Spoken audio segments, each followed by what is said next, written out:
Santa Rosa, buenas nuevas en tu vida.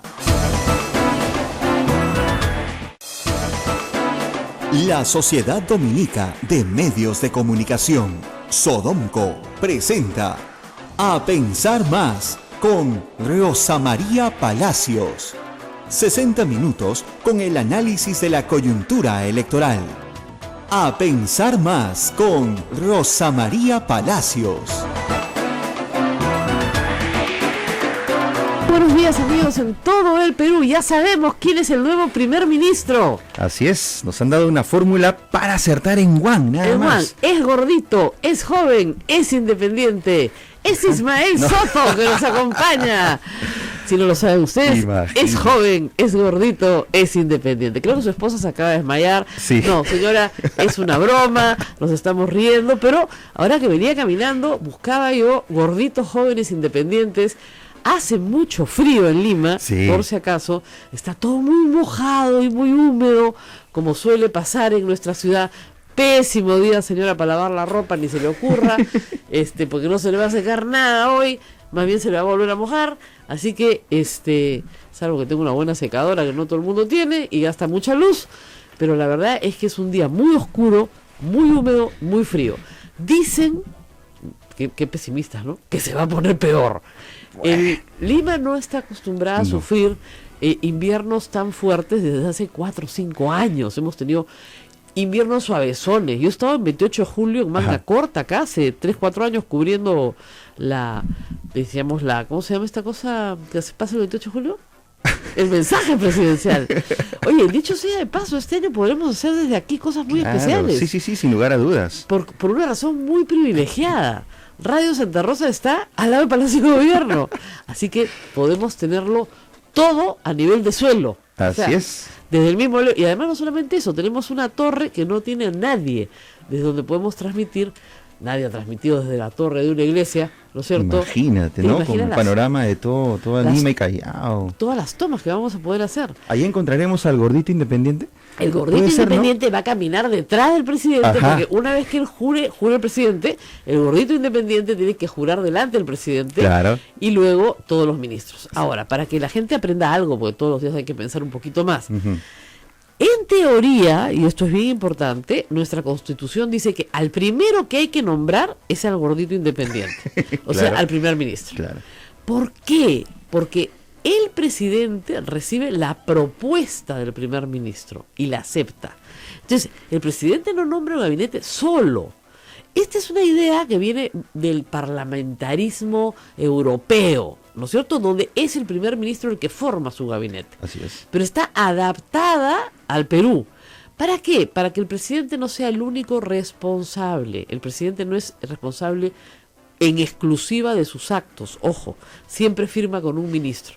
En este caso, nombra a su primer ministro y su primer ministro lo aconseja. Uh-huh. Y es a propuesta y con acuerdo, dice la Constitución. A propuesta de y con acuerdo del primer ministro. Entonces, claro, se puede tener una lista de ministros, pero el gordito independiente tiene que estar de acuerdo. Bueno, pero no necesariamente hay que esperar hasta el 28 de julio. Eso ya se puede estar manejando por interno. Lo que ha pasado, ¿no?, en el gobierno de Antumala, uh-huh, en el gobierno de la García, en el gobierno de Toledo, es que lo que ha pasado muchas veces es que el que decide quién es el primer ministro y quiénes son los ministros es el presidente en exclusiva. Correcto. Entonces, al primer ministro le toca heredar, ¿no es cierto?, gabinetes anteriores que el presidente no quiere que se vayan. Uh-huh. Entonces, cuando llegó, por ejemplo, en el caso de Humala, ¿no?, Villanueva, ese es un caso famoso, y quiso hacer cambio, le dijeron, no, papito, no se ha entendido. Así no funciona, así no juega Perú. Tú quieres llevarte bien con los apristas, con los fujimoristas, no nos interesa. Curioso, Villanueva ha llegado al Congreso, vamos a ver sus habilidades de concertación, sobre todo con Vizcarra, claro, van a ser las que esperamos. Luego, por ejemplo, Beatriz Merino fue un caso notable también. Toledo la nombra primer ministra, creo que es la primera mujer primera ministra, y ella quería armar gabinete. Y le dijeron, no, mamita, no has entendido, tampoco vas a armar gabinete, ¿no? Y quería un gabinete, yo recuerdo, más joven y más paritario, ¿no? Claro. ¿Es difícil conseguir mujeres para ministras? Sí, es difícil, no es fácil. ¿Por qué? Porque hay menos mujeres interesadas en la cosa pública, en la cosa política. Razones a las mujeres no les faltan.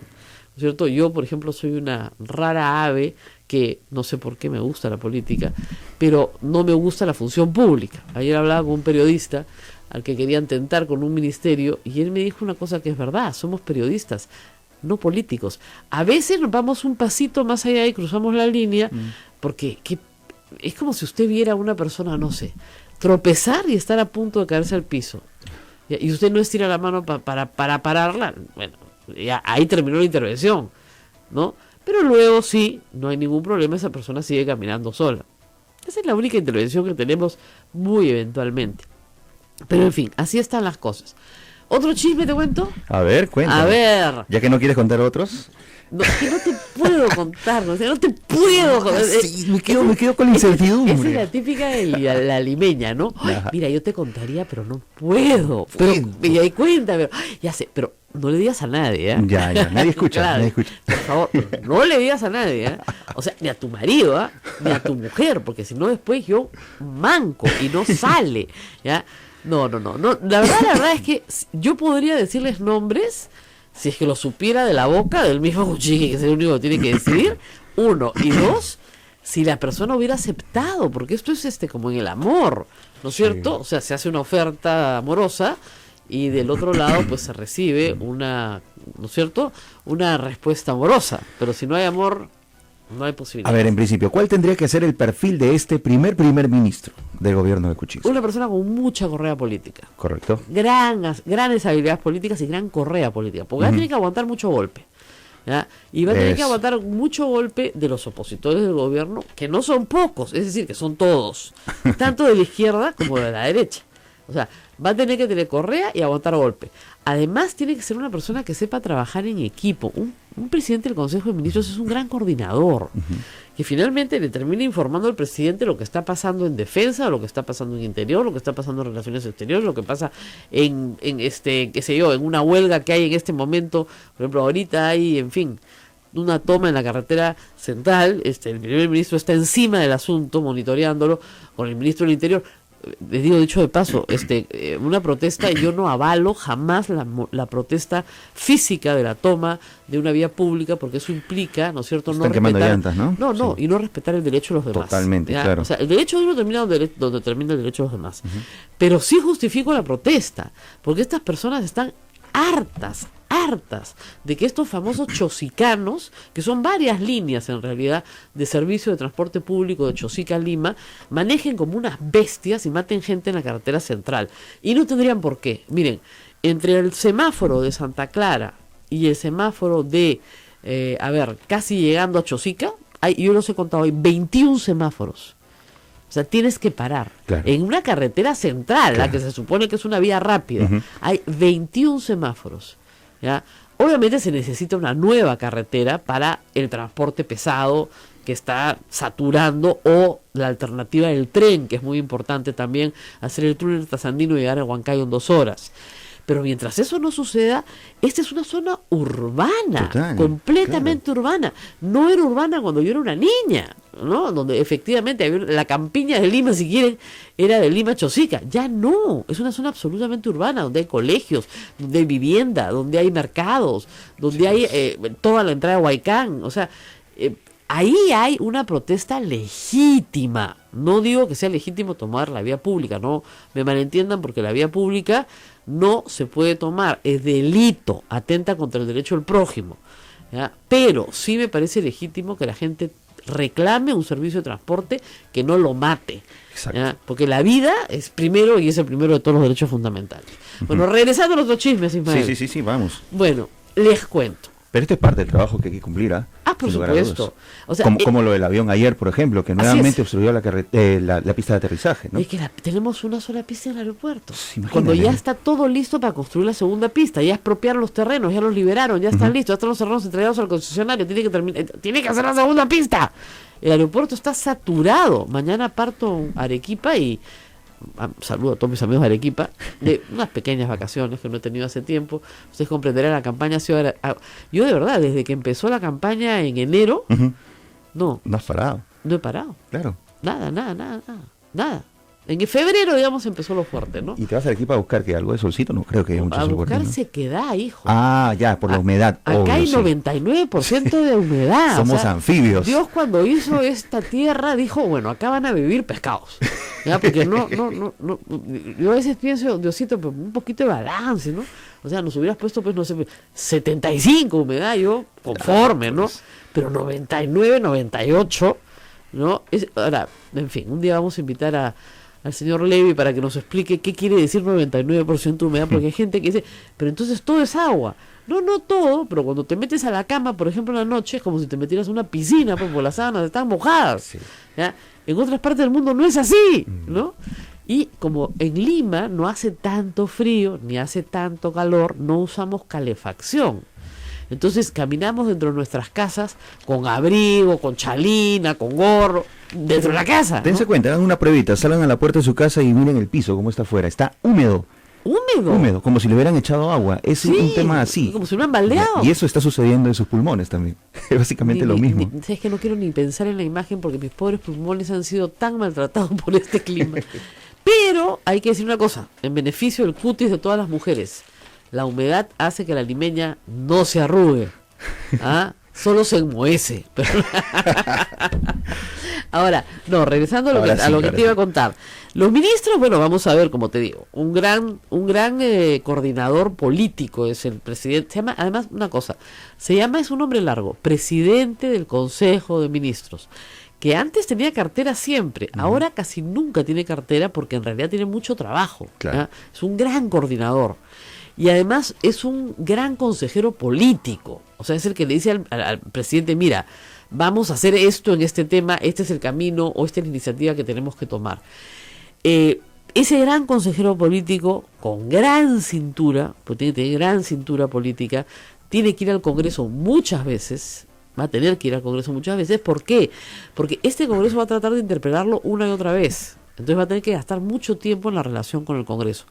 A su vez tiene que tener alguien que le maneje la relación con los gobiernos regionales, que es fundamental. Correcto, para poder hacer el exactamente, trabajo, sí. Entonces gobierno regional, Congreso, que son tus dos lados, y hacia abajo todo tu ejecutivo, es como, digamos, una persona que trabaja en 3 pistas diferentes y está corriendo todo el tiempo. Entonces tiene que ser una persona muy organizada.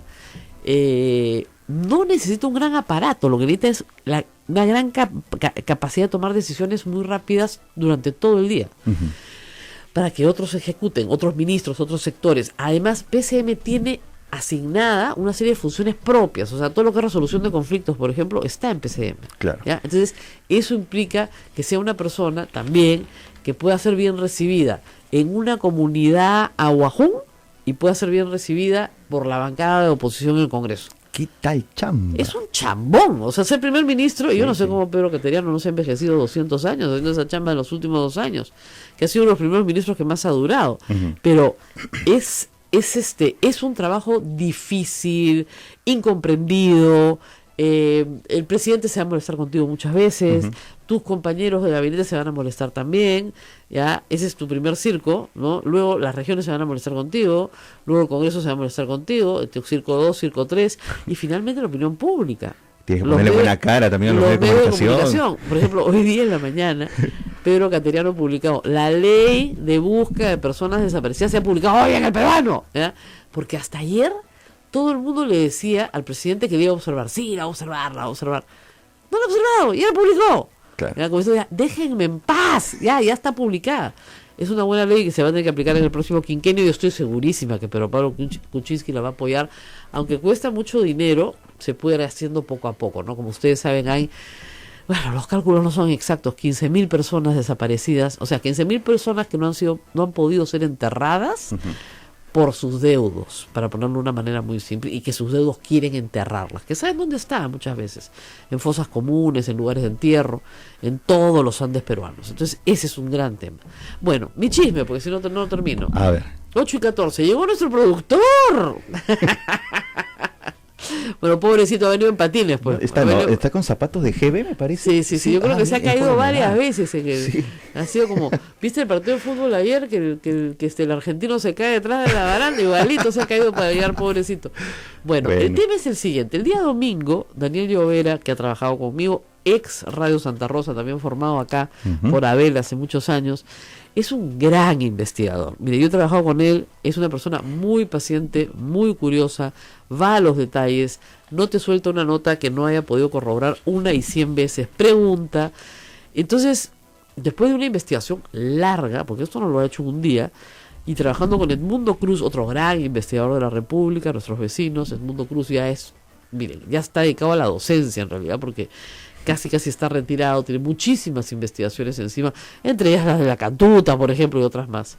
Daniel Llovera es el que investigó todo el tema de Comunicore, por poner narcoindultos es de Daniel Llovera, el caso Ancash es de Daniel Llovera, y no se los digo porque lo haya leído, lo digo porque esos casos los hizo conmigo.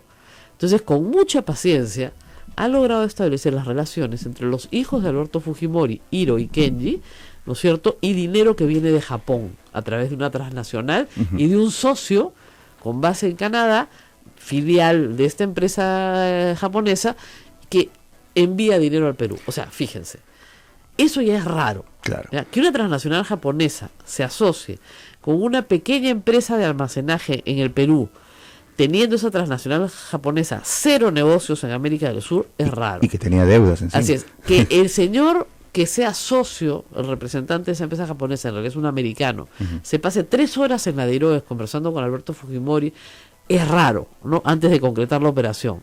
Que todo esto se celebre en Tokio con gran cóctel, es raro, ¿no? Y lo que es raro y difícil de entender a veces para el público es la cantidad de pequeñas operaciones de capitalización de deudas que han ido haciendo los Fujimori entre sí, donde aparece de nuevo el primo de Joaquín Ramírez como socio. ¿Ya? Miren, si eso no merece la atención de la Unidad de Inteligencia Financiera, yo ya no sé qué cosa merece la atención de la Unidad de Inteligencia Financiera, la cual ha expulgado la vida de muchísimos políticos, pero no expulga la vida de estas personas, donde están asociados no solamente Hiro y Kenji, sino también Sachi. La única que no es socia es Keiko, pero todos los hijos del presidente, expresidente preso, que robó, no sabemos cuánto. Lo que sí sabemos es que el señor Vladimiro Montesinos tenía más de $200 millones en cuentas en Suiza y en otros paraísos fiscales. Eso sí lo sabemos. Sí. Y ese era el socio. Sí sabemos que se fue a Japón y se fue con 15 o 20 bultos. Y lo que sabemos es que está regresando plata del Japón al Perú. Digamos, ¿eso no es noticia? Bueno, señores, no es noticia. Ni una palabra en los medios de la concentración. Nadie ha comunicado. Donde Daniel Llovera fue director de investigaciones hasta mayo, ¿ok? Y esta historia no se publicó. Ha terminado la campaña, perfecto, no se publicó durante la campaña para que nadie diga, ¿no es cierto?, que eso era para que Keiko Fujimori no ganara. Muy bien, se ha publicado después de la campaña, porque acá lo que interesa es saber la verdad. Claro. Ya, ¿quién la ha publicado? Solamente la revista Poder en su página web y La República el día domingo. Reacciones, 0. Yo creo que esta historia, por supuesto, Kenji Fujimori ni una palabra, siendo congresista de la República, su hermana menos, el señor que está en Japón tampoco, el que está preso tampoco, nadie dice nada. Y nadie les pregunta nada. No, pues, esta es la segunda vez que pasa en el mismo año. Y te voy a contar cuál es la otra es Lavallato. Ajá. O sea, Gustavo Gorriti tiene ya hasta los testaferros en el Perú, ubicados. Está a un paso de encontrar el nexo entre los testaferros y los 3 últimos presidentes. A un paso. Entonces, ¿quién publica eso en primera plana en el Perú? Nadie.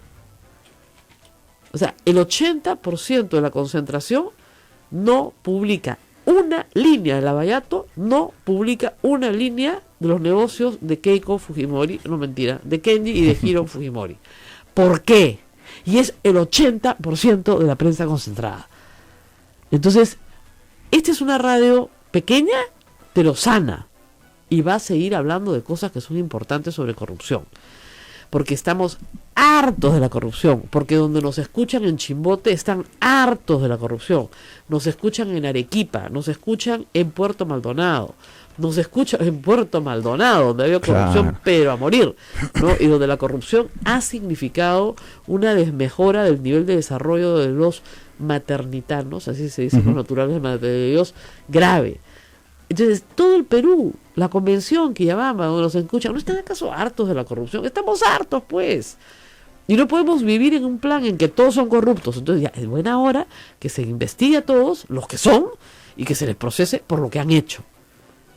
Ahora, para cerrar este bloque discursivo, ¿ha visto la portada de La República? Sí.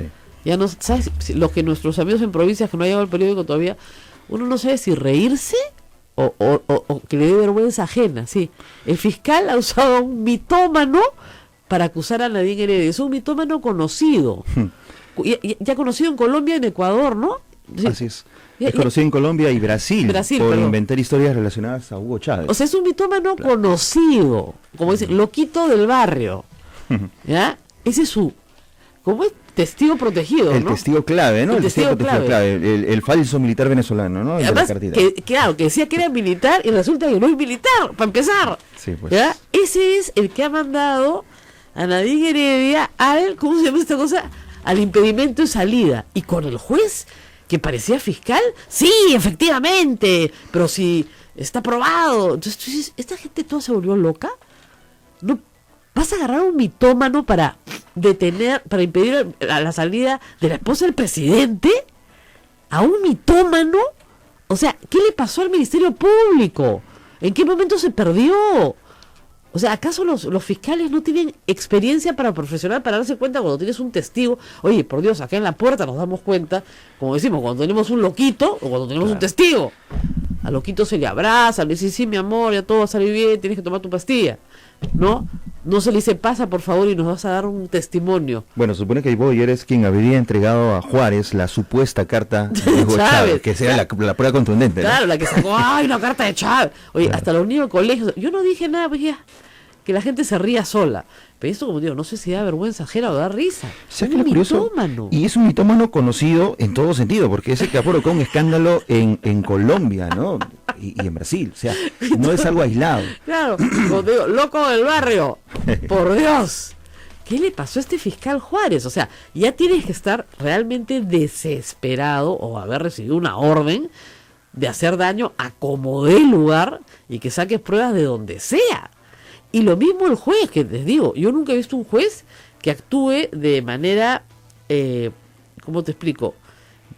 Coordinada a ese nivel con el fiscal. Se supone que el fiscal acusa, el juez evalúa, ¿no es cierto? Y es más, el juez puede decir, no señor fiscal, usted hasta aquí, y la labor del fiscal es acusar, ese es su trabajo, ¿eh? Pero el juez evaluar la acusación y determinar las medidas que tienen que aplicarse, porque ojo, esto no es una sentencia ni nada por el estilo. ¿Ya? Nunca he visto una cosa igual en mi vida. Mitómano.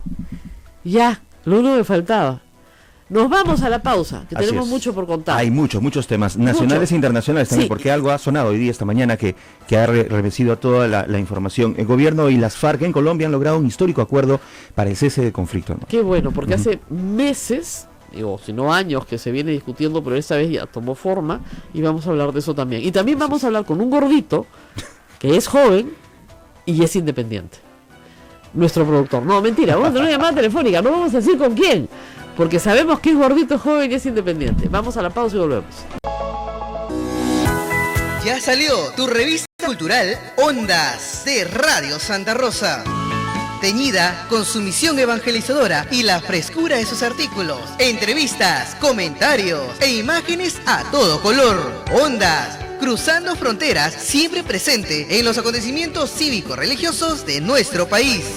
Ondas, adquiérelo en Girón Camaná, 170, Lima, Convento de Santo Domingo. Y por lanzamiento, llévate una bella estampa con el verdadero rostro de Santa Rosa de Lima, en el marco del Jubileo Dominicano y los 400 años de su gloriosa muerte, 24 de agosto 1617-2017. Adquiérelo ya, por lanzamiento, a tan solo 5 nuevos soles. Radio Santa Rosa. Buenas nuevas en tu vida. Santa Rosa, buenas nuevas en tu vida.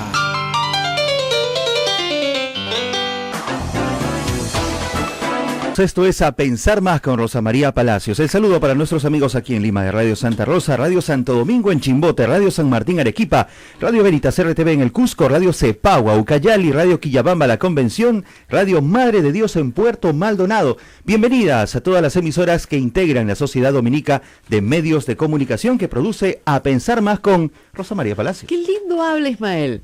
¿Ya? Escúchame, ¿quién nos llama? ¿Quién nos llama? Francisco Belaúnde Matosian. Bueno, estoy muy contenta de recibir su llamada porque nos va a dar una pincelada muy rápida para nuestros oyentes de lo que está pasando en Colombia, un acuerdo histórico al fin, después de largas negociaciones, para llegar a la paz. Hay que entender que el proceso colombiano es muy distinto al proceso peruano.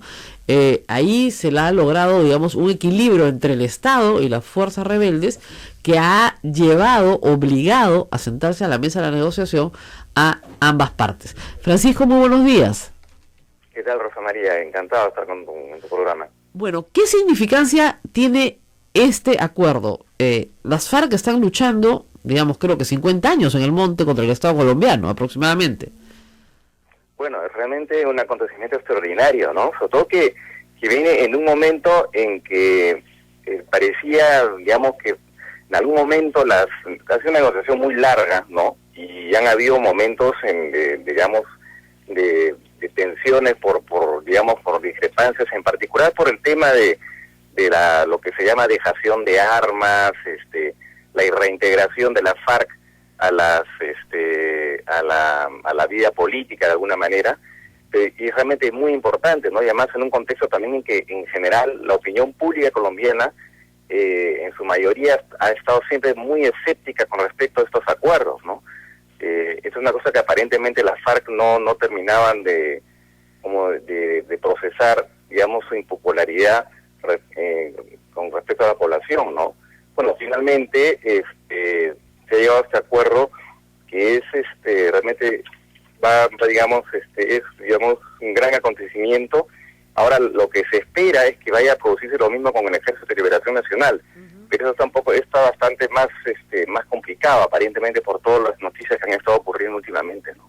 Ahora, Francisco, hay un antecedente que fue el del M-19 hace muchísimos años. El M-19 entregó las armas y finalmente se reintegró y participa en la vida política de Colombia. ¿Eso es lo que se ha usado, crees, como precedente para lograr este acuerdo? Sí, aunque claro, definitivamente, claro que M-19 fue una guerrilla mucho más chica, ¿no? Claro. Una guerrilla mucho más chica y además era una guerrilla que digamos era reciente incluso cuando digamos se hicieron las negociaciones.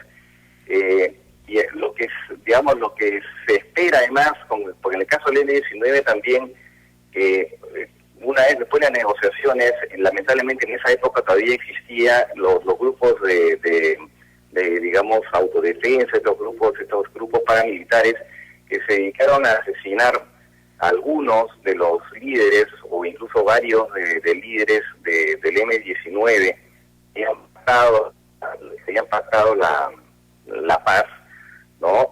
Entonces hay, digamos, en este caso también un poco que también de alguna forma las negociaciones hicieron más difíciles, fueron un poco ese antecedente también, porque había ese antecedente positivo por un lado, pero el antecedente negativo era que fueron asesinados varios miembros del M-19 después de haber firmado la paz, ¿no? Felizmente en este momento ya prácticamente lo que se llaman los paramilitares han casi desaparecido. Quedan algunos, pero digamos como bandas delincuenciales, ¿no? Pero sí se están notando de alguna manera asesinatos de algunos líderes sociales en Colombia. Entonces, lo que se espera es que no se vaya a reproducir lo que se dio en ese momento, ¿no? Asesinato de líderes sociales o incluso exguerrilleros por grupos paramilitares. Francisco, Ismael Soto te saluda. ¿Cómo estás? Cuéntanos, ¿qué es lo que viene de aquí en adelante luego de este anuncio oficial que entendemos se va a realizar el día de mañana en La Habana? ¿Qué es lo que queda? ¿Hay reparación civil? ¿Hay una situación de cicatrizar esta herida que por años ha estado sangrando? Sí, hay el tema de las reparaciones. Hay también un capítulo que tiene que ver con el capítulo agrario, ¿no? Para que, digamos, que los campesinos puedan ser, digamos, aquellos campesinos que fueron despojados es algo que ya está en camino por lo demás, ¿no? Ha habido decenas de miles de campesinos despojados de sus tierras, pero también hay campesinos que no tienen tierras, se supone que van a tener que también recibir, por ejemplo, de terrenos, lo que llaman terrenos baldíos, si se quiere, que no tienen realmente una propiedad privada. Después, en lo que se refiere, también está la parte va a tener que ser refrendado, ¿no? Este acuerdo, ¿no? Hay todo un proceso que viene ahora, ¿no? Y lo que llaman el post-conflicto, que además va a significar inversiones públicas muy grandes y para las cuales Colombia ha estado gestionando ante diversos países, ¿no? Ha estado gestionando un apoyo financiero para poder,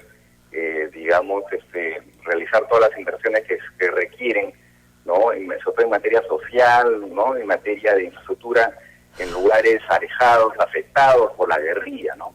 Es un proceso bastante largo, ¿no? Esto es, digamos, una muy buena noticia, pero ahora viene la fase de ejecución, ¿no? Así es.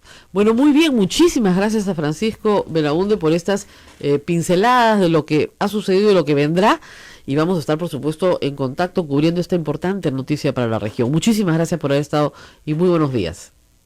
Buenos días. Bueno, y como ven, hay buenas noticias. El proceso de Colombia, siempre lo repito, es diferente al proceso peruano. En el caso del Perú, es un caso muy especial, porque aquí el terrorismo primero fue calificado como delito, no como guerrilla, sino como delito, y a los terroristas se les conoce como delincuentes terroristas, porque han cometido el delito de terrorismo tipificado en el Código Penal. Nunca se les dio condición de fuerza beligerante y por lo tanto nosotros no podemos hablar de guerra en términos jurídicos, en términos políticos sí, pero no en términos jurídicos. Hay gente que se pelea conmigo siempre, usted no reconoce que hubo una guerra, ¿no? Sobre todo muy, señor. Hay conflicto armado interno. No podemos decir guerra, porque eso sería darle un estándar al que se subleva de Fuerza Armada beligerante, por lo tanto reconocida por Naciones Unidas, y cuando terminara la guerra, sus prisioneros, ¿no es cierto?, tendrían que ser liberados. En cambio, si hay un conflicto armado interno, lo que tú tienes acá son delincuentes terroristas que están purgando una condena por delito, ¿ok?, que es muy diferente que ser prisionero de guerra. ¿Entendieron? ¿No? Entonces, disculpe, ya entendí. Ok, jurídicamente la guerra tiene reglas, están en la Convención de Ginebra, ¿ya? ¿Ok? Entonces eso, digamos, no se puede cambiar. Lo que ha pasado en Colombia es un proceso más parecido al de una guerra. Exacto. Entonces, ¿qué se está logrando? Se está logrando un acuerdo de paz, que era lo que pedía, acuérdense, a Abimael Guzmán en la cárcel, ni que fuera idiota. Decía, pido un acuerdo de paz, salimos todos libres, se acabó el problema. Y le dijeron, no señor, usted ha sido vencido militarmente y jurídicamente, y por lo tanto usted tiene que purgar una condena. Es muy diferente. Muy bien, tenemos que hacer pausa. Nuestro productor sufre, nuestros amigos, colegas de toda la red de las radios también. Ya me conocen, soy un poco díscola, pero soy buena. Vamos a la pausa y volvemos. Volvemos con A Pensar Más con Rosa María Palacios. No se vayan. Santa Rosa, buenas nuevas en tu vida.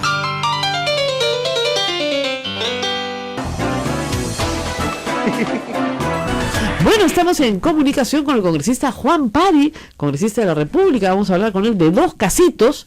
Uno interesante, porque es uno que él investigó, él fue miembro de la mega comisión, ¿no es cierto? Y ayer, así, bien tapadito, bien así nomás, se archivó la acusación constitucional contra el expresidente Alan García. Bueno, déjenme que me ría, porque sabía que iba a pasar de todas maneras. Así es, no es noticia, pero vamos a ver qué nos cuenta el congresista. Congresista Pari, muy buenos días. Bueno, todo su trabajo y se archivó la acusación constitucional. ¿Qué le parece?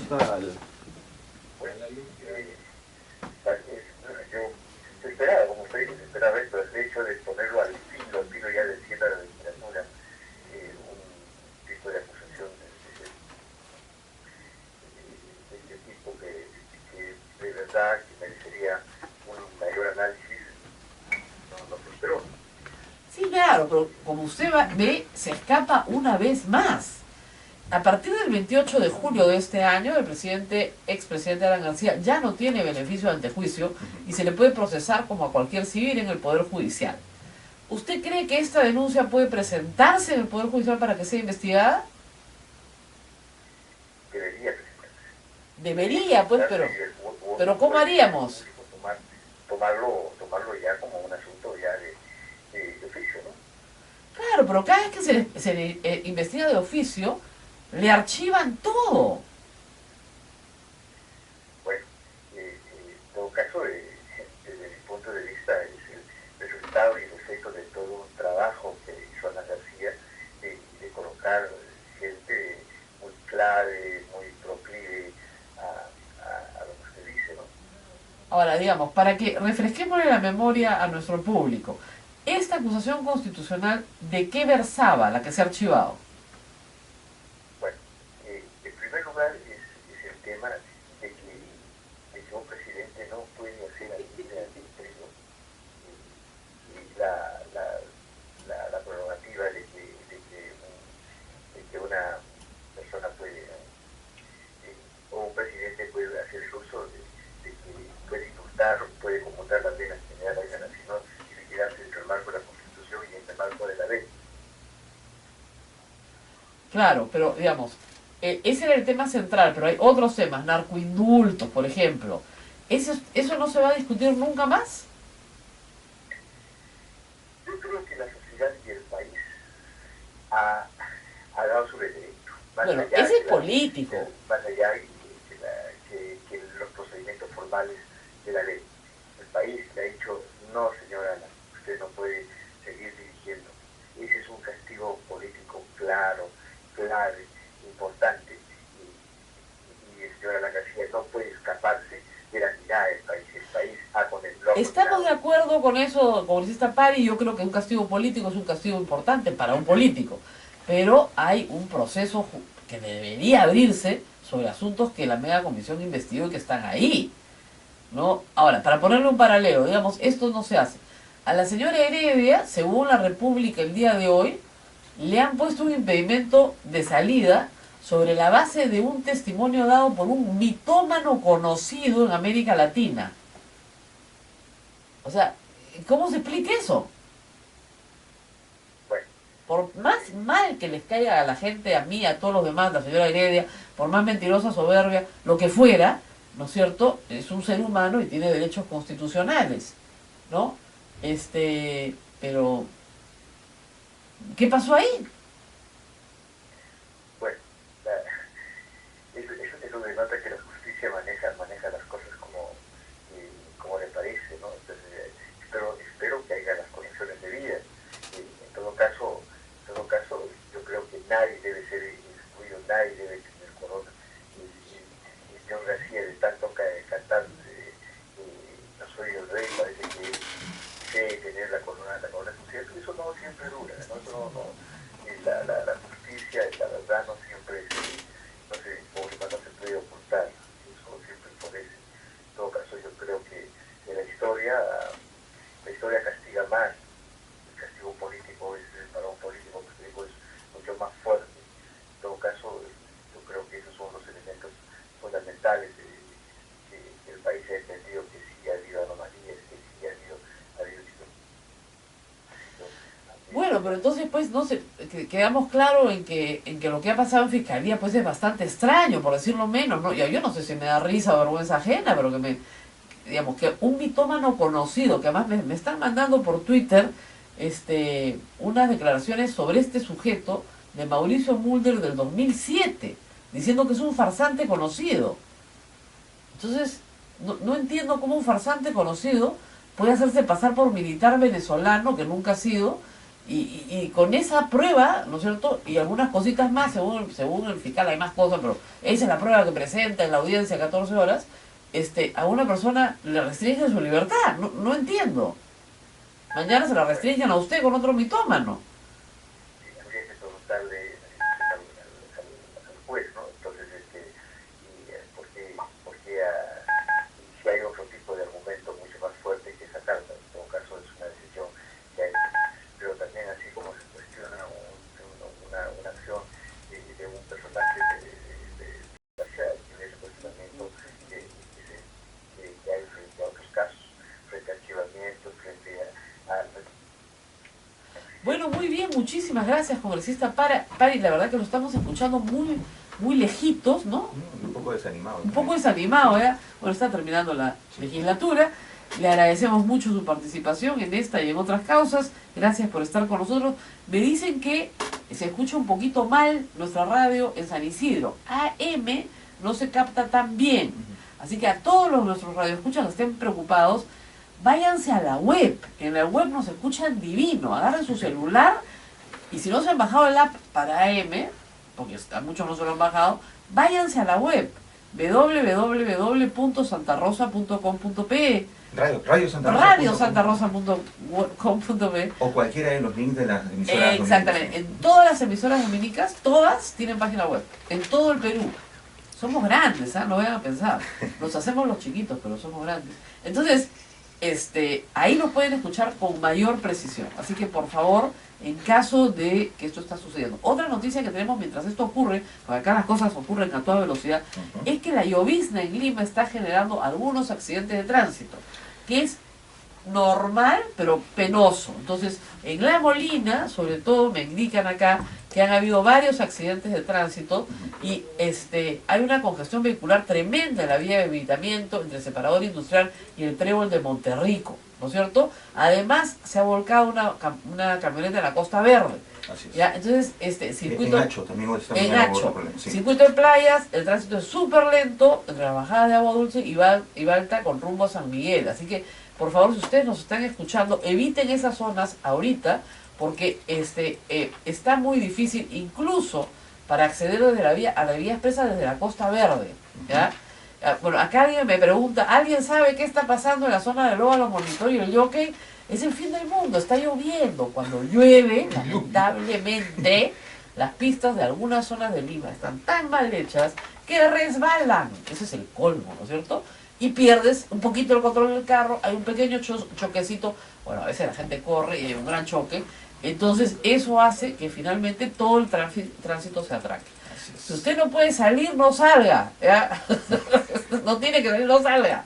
En fin, se promulgó, todo el mundo está celebrando en las redes sociales la ley de búsqueda de personas desaparecidas. Marisol Perestello le da las gracias al presidente Humala. Esto es muy importante para muchas familias peruanas. De repente para su familia que usted me escucha, no. Pero nos están escuchando en el Cusco, nos están escuchando en la Convención, nos están escuchando en Madre de Dios, nos están escuchando en Arequipa. Son zonas vinculadas, ¿no es cierto?, a la violencia en la que se vivió. Ojalá tuviéramos una radio en Ayacucho, pero un saludo muy especial a nuestros colegas de Radio La Calle que nos escuchan siempre. Esta es una noticia importante para 15.000 familias, porque son 15.000 personas desaparecidas, que todo el mundo sabe que están en algún lugar enterradas, evidentemente, pero que sus deudos tienen todo el derecho a enterrarlos. ¿Quién no va a querer enterrar a su hermano, a su padre, a su hijo? ¿Quién no? ¿No es cierto? Entonces, esta ley lo que permite es fondos, ¿no es cierto?, y un programa para hacer este trabajo que se ha venido haciendo, porque ya se han recuperado muchos lamentablemente cadáveres para poder ser enterrados, pero este programa va a permitir hacerlo de una manera más ordenada, más integral, aunque demore los años que tenga que demorar.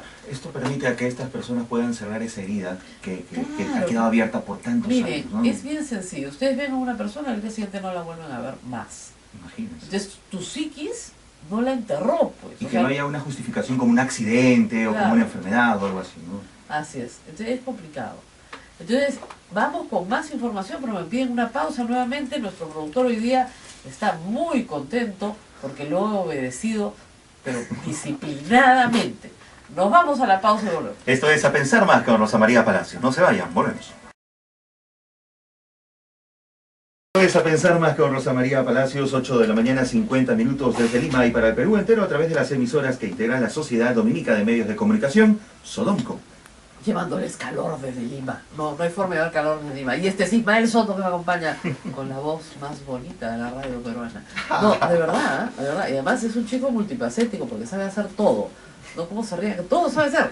Cuando nos quedamos sin audio, corre, olvídense. Nuestro productor además filma todo esto y lo cuelga. Sí. Yo todos los días de la noche retuiteo este programa para que ustedes puedan escucharlo. Ralph, ¿qué nos toca hacer ahora? ¿Estamos con el congresista Reyardo en la línea telefónica? ¡Qué maravilla! Congresista, muy buenos días.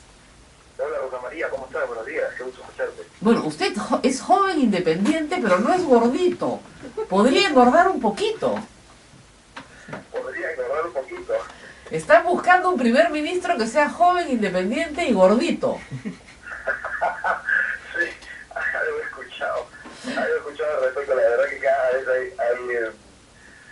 hay noticias simpáticas y yo diría originales al respecto, pero por otra parte, Pedro Pablo Kuczynski tiene una tarea sumamente importante, no solamente para encontrar a un buen primer ministro, sino también a los ministros de los sectores que tienen que empezar a trabajar desde ya. Es decir, debería de tener él ya una nómina clara, con los encargos claros de parte de él, para que estos puedan empezar a hacer los contactos con la clase política y también con las instituciones encargadas de, en fin, velar por los peruanos, por lo menos en temas de seguridad, ¿no? Ahora vamos a hablar un poquito de esto, porque le cuento, yo no sé mucho, pero sé algunas cosas.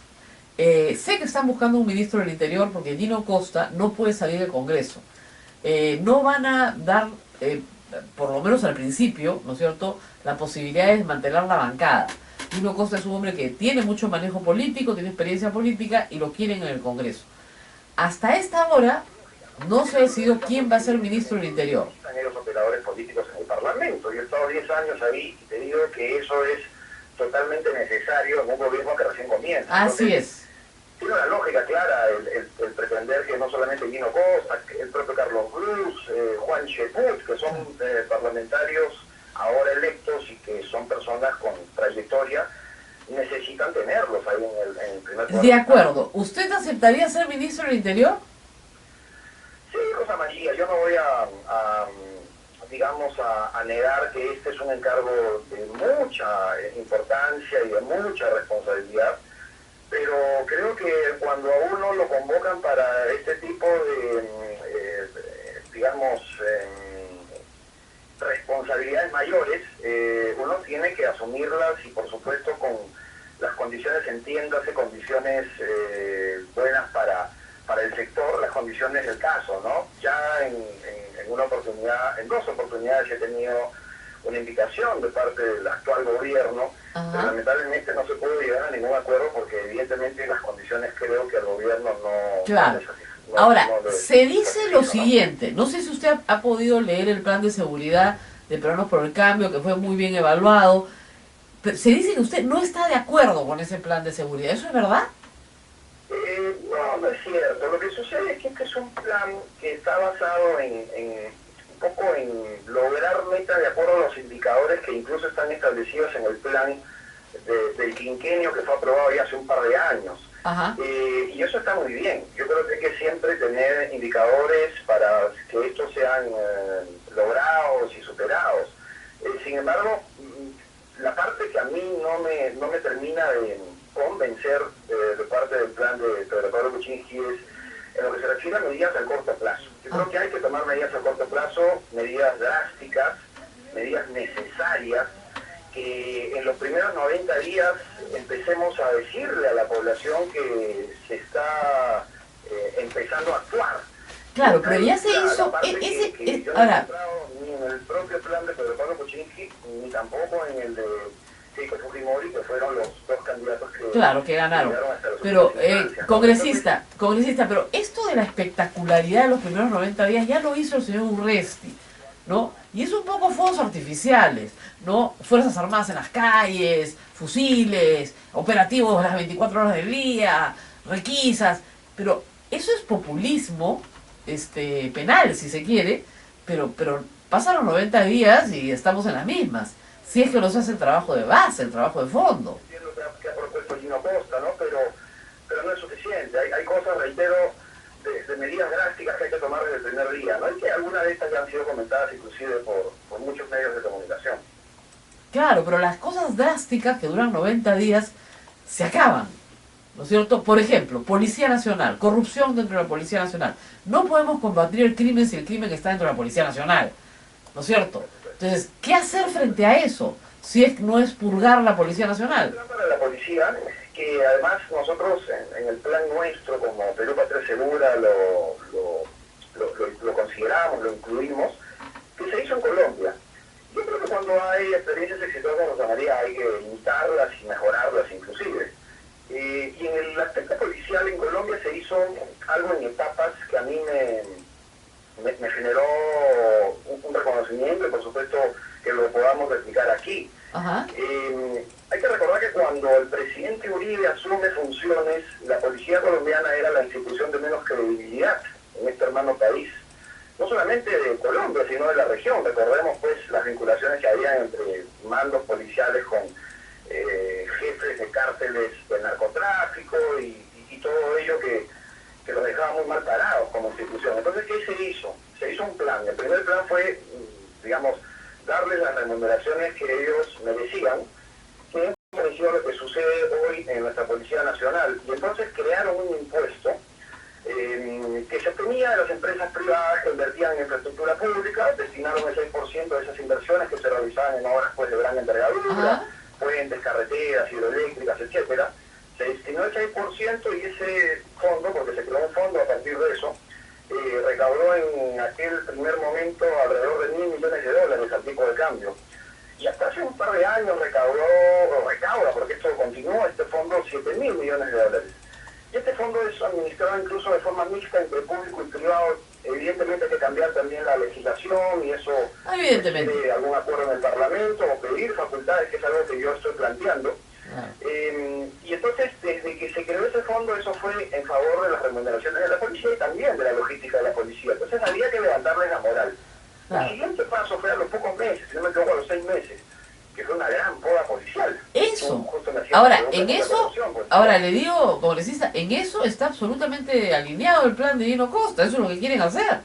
Investigar y resolver casos que seguramente ya están resueltos y que se tienen que tomar medidas drásticas. Eso, y en eso habría acuerdo. O sea, yo no veo que haya discrepancia, le digo, entre lo que propone el plan de refundar la Policía Nacional, por ejemplo, que es pieza clave en esta operación, y lo que usted está proponiendo, porque el modelo colombiano es el que se quiere replicar, ¿no? Y luego de hacer este benchmarking con Colombia, tal vez, ¿no es cierto?, comenzar a trabajar en algunas áreas que están muy mal. O sea, el otro día hablaba con el general Hernani y me dice, mira, tenemos la mitad de investigadores policiales de los que teníamos hace 20 años y tenemos 10 millones de habitantes solo en la ciudad de Lima. ¿No es cierto? Investigación policial, investigación criminal, digamos, se ha reducido cuando debería haberse expandido. Pero hay que formar a la gente de investigación criminal, porque no se forma de un día para otro. Entonces, en ese sentido, usted no tendría ningún problema con eso tampoco, de gastar plata ahí. Que son buenos, dicho sea de paso, hay todavía algunas promociones muy buenos que quedan de aquella policía de investigaciones de la PIC, por ejemplo, pero que lamentablemente en los últimos tiempos ya cada vez hay menos, ¿no? Claro. Menos gente especializada en esos temas. Mire, como digo yo siempre, cuando la policía quiere, puede. Todas las buenas escuelas de oficiales se tienen en papel 21 escuelas de oficiales, pero en realidad en la práctica funcionan 3. Entonces, sí, claro. Es un cambio que se tiene que dar, también se requiere logística y presupuesto. Lógico. Bueno, entonces tal vez por ahí en algún momento lo veremos con un fajín. Tal vez. Mira, Rosa María, yo soy totalmente sincero y eres además una persona que yo considero amiga. Así es. Y tengo que decirte la verdad, no he tenido ninguna sola conversación al respecto. Me escribe mucha gente allegada a Pedro Pablo. Yo he estado en una reunión con Pedro Pablo, hemos hablado de la propuesta que nosotros humildemente consideramos es una propuesta que tendría que aplicar. Es más, fui como presidente de la Comisión de Seguridad Ciudadana del Congreso y tuvimos una conversación larga, además los dos, sin ninguna persona alrededor, pero no hemos hablado con toda sinceridad del tema de fajín o de la posibilidad no se preocupe, la vida nos da sorpresas del interior. Sin embargo, yo estoy siempre a disposición en donde me toque estar y pues, por supuesto haré lo que corresponda desde el espacio que me toque así es. No se preocupe, la vida nos da sorpresas. De repente yo me he adelantado, pero pueden pasar cosas. Bueno, muchísimas gracias por estar con nosotros esta mañana y esperamos ciertamente por el bien de todos nosotros que estas medidas se adopten y muy pronto. En cualquier momento, lamentablemente no se pudo ahora, solamente por la vía telefónica, pero ya estaré por allá para vernos las caras. Sí, no, acá lo llevamos y le hacemos todo el paseo completo del convento, para que se encomiende a San Martín que está al lado de nosotros. genial. Me parece genial. Bueno, muchísimas gracias por haber estado con nosotros. Son las 9 de la mañana, 9:01. Nos tenemos que ir despidiendo. Es un programa muy picadito, como dicen de radio, ¿no? Mucha información, bastante variada. Se ha hablado de propuestas interesantes, de pronto algunos nombres por ahí. Oye, no estaría mal Ernesto Loyardo como ministro del Interior, porque es una persona sensible. Por eso dije, ya me pareció.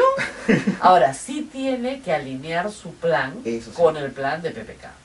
Hay ahí unos motivos de, digamos, lo último que haría Gino Costa, que fue el que dirigió el plan de seguridad ciudadana, es sacar a las Fuerzas Armadas. Claro. ¿Ok? Sin embargo, en el plan de Ernesto Loyardo sí estaba. Y ese es un punto de discrepancia. Sí. Pero yo creo que esos puntos se pueden limar, ¿no es cierto? Y al final, si lo que todo el mundo quiere es refundar la policía, gastar más en investigación criminal, no comprar automóviles que no tienen mantenimiento, por Dios, hay cientos de patrulleros tirados ahora, porque claro, a los 2 años, no, ustedes saben cómo chatarrean, pues, o sea, si no es tuyo, imagínate, pues te dan un carro, no es tuyo, ¿no? Entonces lo usas como loco, eso necesita mantenimiento. Si no hay talleres de mantenimiento, ¿para qué compran tanto carro? O si los impuestos son caros, simplemente siempre los dejas ahí, ese es el problema. Bueno, chicos, autopista Néstor Gambetta está atascada, por si acaso, y no eviten la zona, también eviten Avenida La Molina, a la altura de Molicentro, hay un accidente vehicular. Me parecemos a la radio del tráfico. Es que de verdad, como está lloviendo, todo, y la gente que no se escucha debería estar advertida. Mira, cuando uno le advierte no vayas por ahí, ya, te arreglaron el día. Entonces, de verdad, hay bastantes problemas por la lluvia, ¿ya? Bastantes problemas, ¿ok?